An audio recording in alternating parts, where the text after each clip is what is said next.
How do I fix a SATA drive that won't show up in my PC? Imagine sitting down to play your favorite game and realizing your storage drive isn't showing up.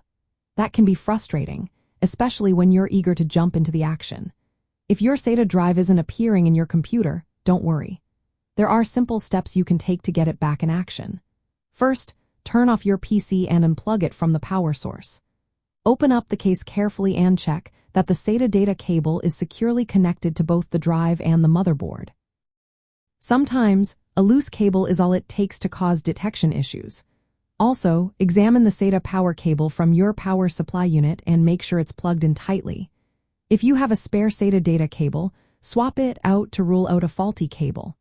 Next, try connecting the SATA cable to a different port on your motherboard. Some ports might be disabled or malfunctioning, so switching ports can help identify the problem. Once everything is connected, power on your PC and listen for sounds from the drive. If it spins or vibrates, it's likely powered properly. If there's no noise, double-check that the power cable is connected correctly. Now, access your BIOS or UEFI settings during startup by pressing the designated key, usually F2 or delete. Look for your drive in the list of connected devices. Make sure the SATA port is enabled and set to auto-detect. If the drive is new, it might need to be manually enabled. Also, verify that the SATA mode is set to Advanced Host Controller Interface mode, which is best for gaming PCs. If your drive still isn't showing up, check your device manager in Windows. Sometimes, outdated or missing drivers prevent detection. Visit your motherboard manufacturer's website to download the latest SATA controller drivers or use a driver update tool. If the drive appears in BIOS but not in Windows Open Disk Management, the drive might be listed as uninitialized or without a drive letter.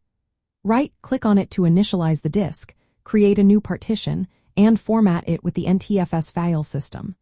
This step is essential for new drives to become usable.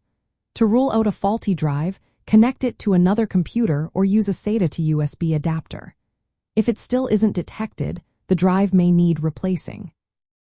If multiple drives are not detected on your motherboard, your SATA controller might be damaged or the BIOS settings corrupted. Reset your BIOS to default settings or update the firmware.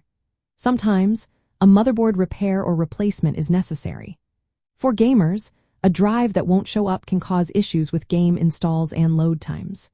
Ensuring your SATA cables are good quality, your BIOS is updated, and drivers are current can prevent many detection problems.